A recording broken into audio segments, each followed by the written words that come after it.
éxito empresarial y primer servicio público. Por esta época hubo un clamor entre el pueblo por más papel moneda, ya que solo existían 15.000 libras en la provincia y que pronto se desvanecerían. Los habitantes ricos se opusieron a cualquier adición, estando en contra de todo papel moneda por temor a que se depreciara, como lo había hecho en Nueva Inglaterra, en perjuicio de todos los acreedores. Habíamos discutido este punto en nuestra junta, donde yo estaba del lado de una adición, persuadido de que la primera pequeña suma acuñada en 1723 había hecho mucho bien al aumentar el comercio, el empleo y el número de habitantes en la provincia, ya que ahora veía todas las casas antiguas habitadas y muchas nuevas en construcción, mientras que recordaba bien que cuando caminé por primera vez por las calles de Filadelfia, vi la mayoría de las casas en la calle Walnut, entre las calles Second y Front, con carteles en sus puertas, se alquila, y muchas también en la calle Chestnut y otras calles, lo que me hizo pensar entonces que los habitantes de la ciudad lo abandonaban una tras otra. Nuestros debates me hicieron comprender también el tema, que escribí e imprimí un panfleto anónimo sobre el titulado La naturaleza y la necesidad de una moneda de papel. Fui bien recibido por el pueblo en general, pero a los hombres ricos no les gustó porque aumentaba y reforzaba el clamor por más dinero, y como no tenían escritores entre ellos que fueran capaces de responder, su oposición disminuyó y el punto fue aprobado por mayoría en la Cámara. Mis amigos de allí, que creían que yo había sido útil, pensaron en recompensarme empleando en la impresión del dinero un trabajo muy rentable y una gran ayuda para mí. Esta fue otra ventaja que obtuve al poder escribir. La utilidad de esta moneda se hizo tan evidente con el tiempo y la experiencia que nunca fue discutida, de modo que pronto creció a 55.000 libras y en 1739 a 80.000 libras. Desde entonces aumentó durante la guerra a más de 355.000 libras. El comercio, la construcción y los habitantes se incrementaron al mismo tiempo, aunque ahora creo que hay límites más allá de los cuales la cantidad puede ser perjudicial. Poco después obtuve, a través de mi amigo Hamilton, la impresión del papel moneda de Newcastle, otro trabajo rentable, como yo lo consideraba entonces. Las pequeñas cosas parecen grandes para los que están en circunstancias pequeñas, y estas para mí eran realmente grandes ventajas, ya que eran grandes estímulos. También me procuró la impresión de las leyes y los votos de ese gobierno, que continuaron en mis manos mientras seguía el negocio. Acto seguido abrí una pequeña imprenta. Tenía en ella toda clase de papel, el de mejor calidad que había disponible, siendo ayudado en ello por mi amigo Brental. Un tal Whitmarsh, un compositor que había conocido en Londres, un excelente trabajador, vino ahora a verme y trabajó conmigo constante y diligentemente, y tomé un aprendiz, el hijo de Aquila Rose. Yo estaba completamente enfocado en la imprenta. Para asegurar mi crédito y mi carácter de comerciante, me preocupé no solo de ser realmente trabajador y frugal, sino de evitar toda apariencia de lo contrario. Me vestía con sencillez, no se me veía en lugares de diversión ociosa, nunca salía a pescar o a disparar.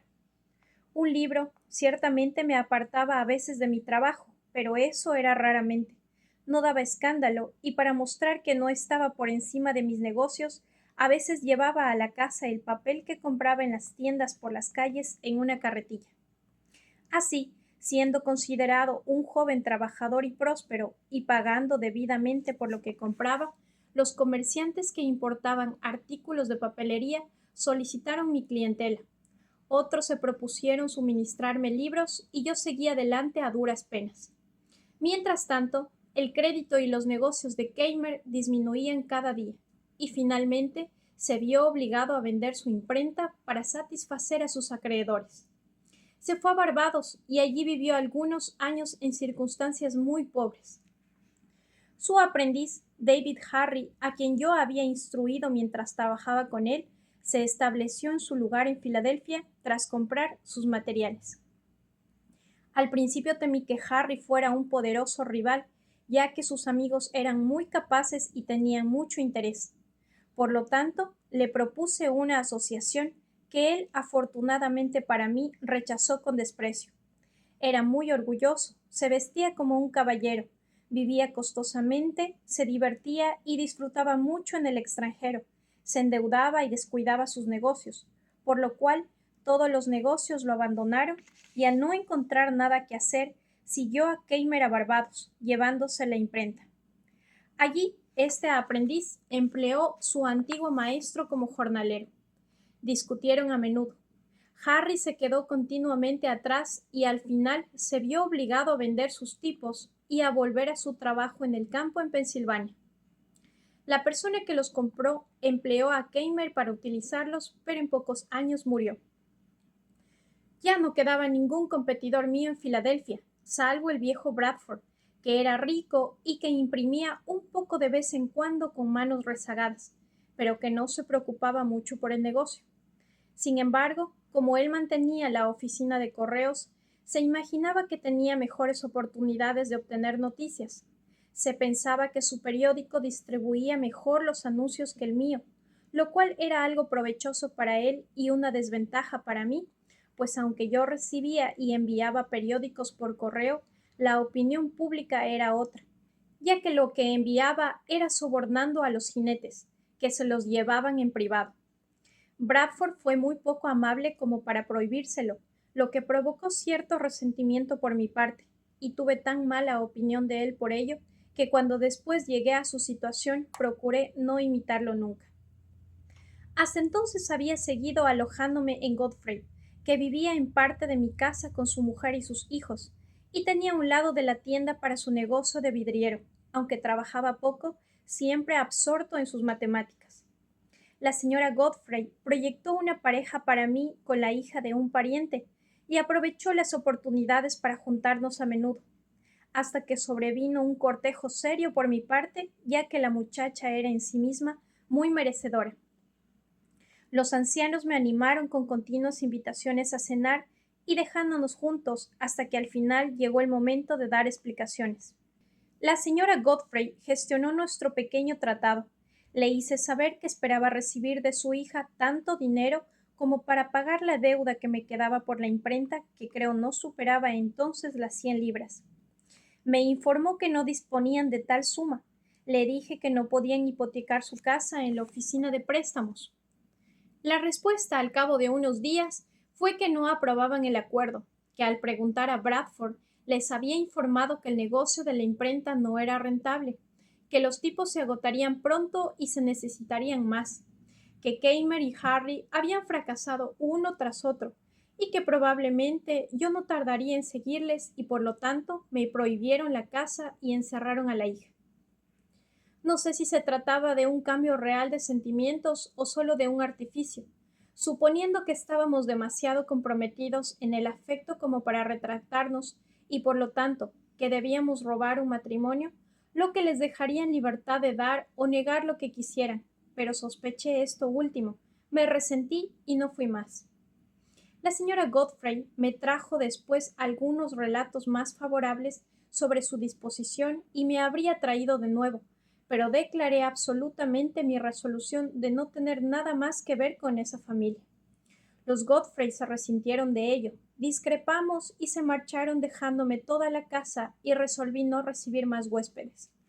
Pero como este asunto me hizo pensar en el matrimonio, miré a mi alrededor e hice propuestas para conocer otros lugares. Pero pronto me di cuenta de que siendo el negocio de un impresor generalmente considerado pobre, no podía esperar dinero con una esposa, a menos que fuera una que no me pareciera agradable. Entre la familia de la señora Reed y yo habíamos continuado una correspondencia amistosa, como vecinos y viejos conocidos que me apreciaban desde el momento en que me alojé por primera vez en su casa. A menudo me invitaban allí y me consultaban sobre sus asuntos, en los que a veces era útil. Me compadecí de la desafortunada situación de la pobre señorita Reed, que generalmente estaba abatida, rara vez alegre y evitaba la compañía. Consideré que mi vértigo e inconstancia cuando estaba en Londres eran en gran medida la causa de su infelicidad, aunque la madre tuvo la bondad de pensar que la culpa era más suya que mía, ya que había impedido que nos casáramos antes de que yo fuera allí, y convenció al otro partido en mi ausencia. Nuestro afecto mutuo revivió, pero ahora había grandes objeciones a nuestra unión. En efecto, el matrimonio de ella se consideraba inválido, pues se decía que una esposa anterior vivía en Inglaterra, pero esto no podía probarse fácilmente a causa de la distancia, y aunque se informaba de su muerte, no era seguro.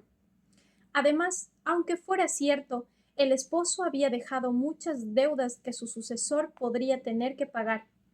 Sin embargo, nos aventuramos a superar todas estas dificultades y la tomé como esposa el 1 de septiembre de 1730. No ocurrió ninguno de los inconvenientes que habíamos previsto. Demostró ser una buena y fiel compañera. Me ayudó mucho atendiendo la tienda, prosperamos juntos y siempre nos hemos esforzado por hacernos felices mutuamente. De este modo, corregí aquel gran error lo mejor que pude. Por aquel entonces, cuando nuestro club se reunía, no en una taberna, sino en una pequeña habitación de Mr. Grace, reservada para tal fin, se propuso que, puesto que nuestros libros se mencionaban a menudo en nuestras disquisiciones sobre las cuestiones, podría ser conveniente para nosotros tenerlos todos en el lugar donde nos reuníamos, a fin de poder consultarlos en cualquier ocasión. Y agrupando así nuestros libros en una biblioteca común, tendríamos, al mismo tiempo que nos gustaba mantenerlos juntos, la ventaja de utilizar los libros de todos los demás miembros, lo que sería casi tan beneficioso como si cada uno poseyera la totalidad. Así se acordó y llenamos un extremo de la sala con los libros de los que no podíamos prescindir. El número no era tan grande como esperábamos, y aunque habían sido de gran utilidad, al ocurrir algunos inconvenientes por la falta de cuidado, la colección, después de aproximadamente un año, fue separada y cada uno se llevó sus libros a casa de nuevo. Y ahora puse en marcha mi primer proyecto de carácter público, el de una biblioteca por suscripción. Redacté las propuestas, conseguí que nuestro gran escribano Brogden les diera forma y con la ayuda de mis amigos del junto conseguí 50 suscriptores de 40 chelines cada uno para empezar y 10 chelines al año durante 50 años, el plazo que debía durar nuestra empresa. Más tarde obtuvimos una carta y la compañía aumentó a 100. Esta fue la madre de todas las bibliotecas de suscripción norteamericanas, ahora tan numerosas. Se ha convertido en una gran cosa en sí misma y aumenta continuamente. Estas bibliotecas han mejorado la conversación general de los norteamericanos, han hecho que los comerciantes y agricultores comunes sean tan inteligentes como la mayoría de los caballeros de otros países y tal vez han contribuido en cierta medida a la postura tan generalizada en todas las colonias en defensa de sus privilegios. Lo que sigue fue escrito con la intención expresada al principio y por lo tanto contiene varias pequeñas anécdotas familiares sin importancia para otros. Lo que sigue fue escrito muchos años después en cumplimiento de los consejos contenidos en estas cartas y por lo tanto destinado al público.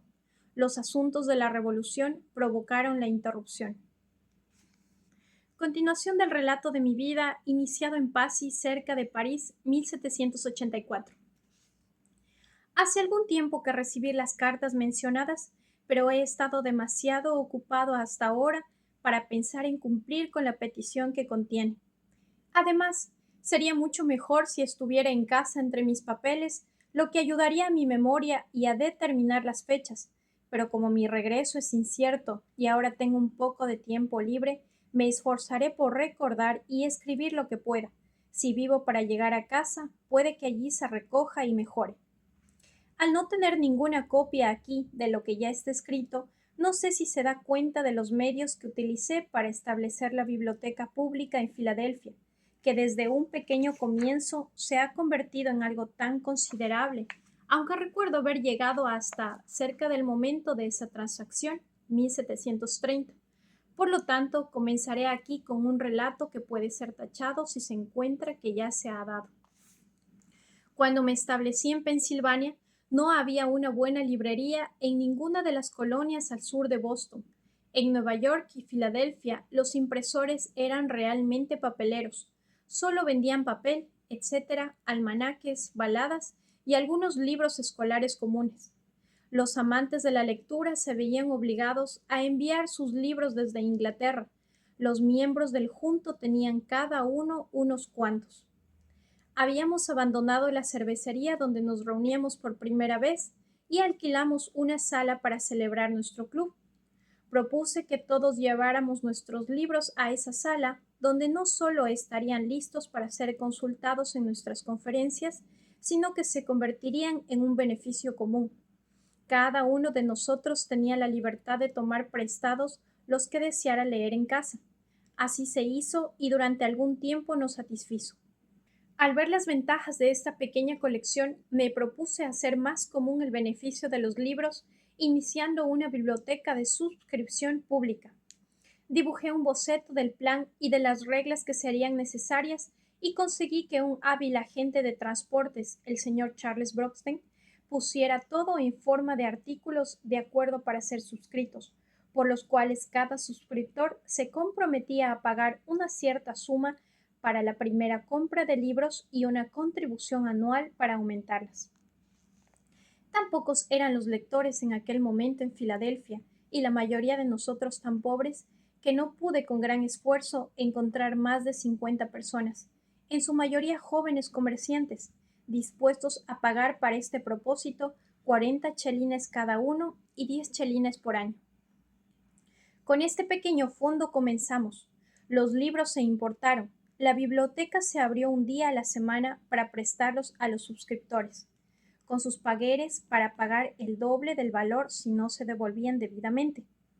La institución pronto manifestó su utilidad, fue imitada por otras ciudades y en otras provincias. Las bibliotecas se incrementaron con donaciones, la lectura se puso de moda y nuestra gente, al no tener diversiones públicas que desviaran su atención del estudio, se familiarizó mejor con los libros y en pocos años fueron observados por extraños como más instruidos y más inteligentes que la gente del mismo rango generalmente en otros países.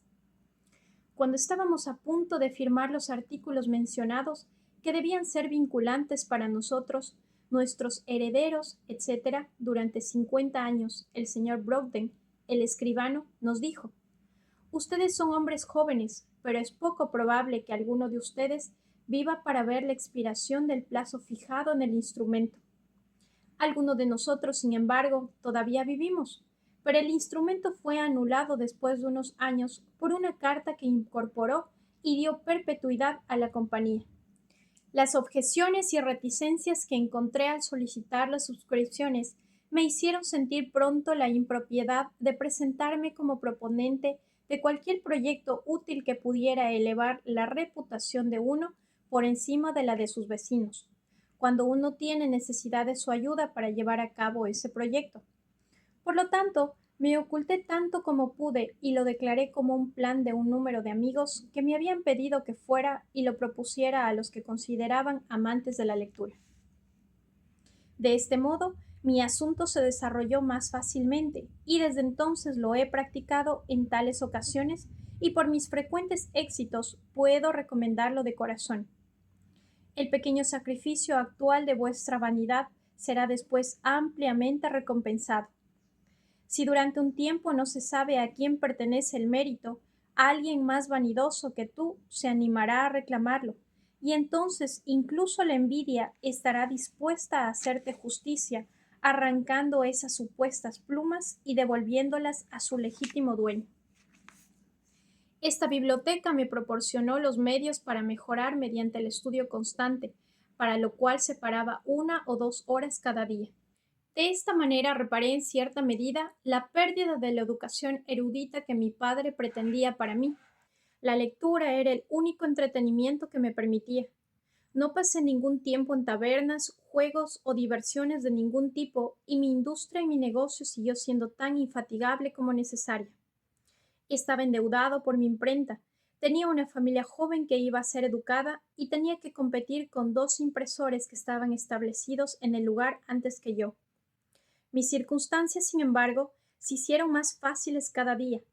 Mis hábitos originales de frugalidad continuaban y mi padre, entre las instrucciones que me daba cuando era niño, repetía con frecuencia un proverbio de Salomón: Si ves a un hombre diligente en su vocación, estará delante de los reyes, no estará delante de los hombres mezquinos. Desde entonces consideré la industria como un medio para obtener riqueza y distinción, lo que me animó. Nunca pensé que alguna vez estaría literalmente delante de los reyes, lo que sin embargo ha sucedido desde entonces, pues he estado ante 5, e incluso he tenido el honor de sentarme a cenar con uno, el rey de Dinamarca.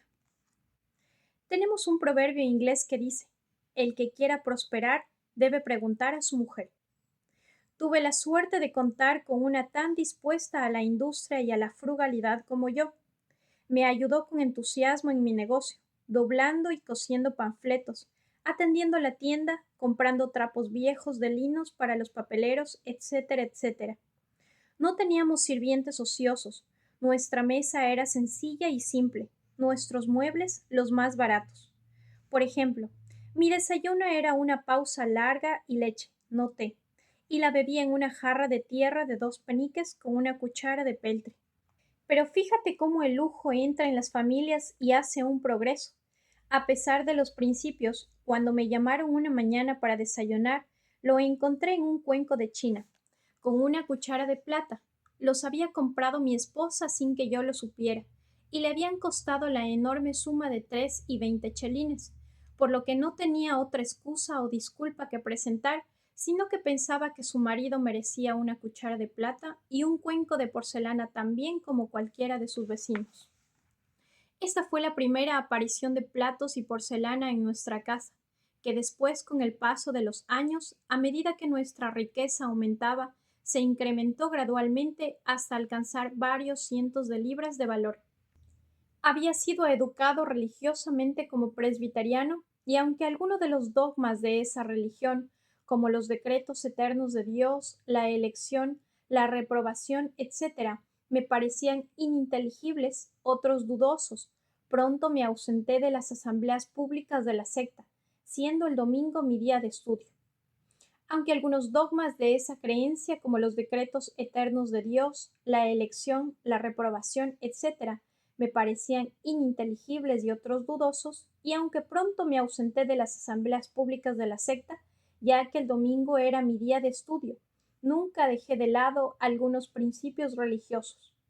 Nunca dudé, por ejemplo, de la existencia de la deidad, de que hizo el mundo y lo gobernó por su providencia, de que el servicio más aceptable de Dios era hacer el bien al hombre, de que nuestras almas son inmortales y de que todo crimen será castigado y la virtud recompensada, ya sea aquí o en el futuro. Estos principios los consideraba como los esenciales de toda religión y como se encontraban en todas las religiones que teníamos en nuestro país, los respetaba todos, aunque con diferentes grados de respeto, ya que los encontraba más o menos mezclados con otros artículos, que sin ninguna tendencia a inspirar, promover o confirmar la moralidad, servían principalmente para dividirnos y hacernos antipáticos unos a otros. Este respeto hacia todos, con la opinión de que lo peor tenía algunos efectos buenos, me indujo a evitar todo discurso que pudiera tender a disminuir la buena opinión en que otro pudiera tener de su propia religión. Y como nuestra provincia aumentaba en gente, continuamente se necesitaban nuevos lugares de culto y generalmente se erigían por medio de contribuciones voluntarias. Nunca se rechazó mi contribución para tal propósito, cualquiera que fuera la secta. Aunque rara vez asistía al culto público, seguía teniendo la opinión de que era apropiado y de utilidad cuando se celebraba correctamente, y pagaba regularmente mi suscripción anual para el mantenimiento del único ministro o reunión presbiteriana que teníamos en Filadelfia. A veces me visitaba como amigo y me amonestaba para que asistiera a sus administraciones, y de vez en cuando me obligaba a hacerlo una vez durante 5 domingos sucesivos.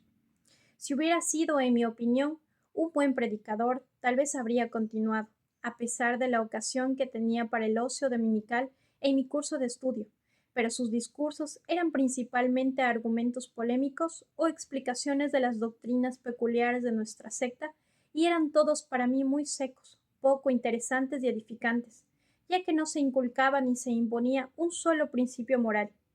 Su objetivo parecía ser más bien hacernos presbiterianos que buenos ciudadanos. Al final tomó como texto ese versículo del cuarto capítulo de Filipenses. Por lo demás, hermanos, todo lo que es verdadero, honesto, justo, puro, amable o de buen nombre, si hay virtud o alabanza, en esto pensad. Y yo me imaginaba que en un sermón sobre un texto así no podía faltar algo de moralidad, pero él se limitó a 5 puntos solamente, tal como lo entiende el apóstol, a saber: 1. Santificar el día de reposo. 2. Ser diligente en la lectura de las Sagradas Escrituras. 3. Asistir debidamente al culto público. 4. Participar en el sacramento. 5. Prestar el debido respeto a los ministros de Dios. Todas estas cosas podrían ser buenas, pero como no eran el tipo de cosas buenas que yo esperaba de ese texto, desesperé de encontrarlas en cualquier otro, me disgusté y no asistí más a su predicación. Algunos años antes había compuesto una pequeña liturgia o forma de oración para mi uso privado, en 1728, titulada Artículos de Creencia y Actos de Religión. Volví a usarla y no volví a asistir a las reuniones públicas. Mi conducta podría ser reprochable, pero la dejo sin intentar excusarla. Mi propósito actual es relatar los hechos y no disculparme por ellos.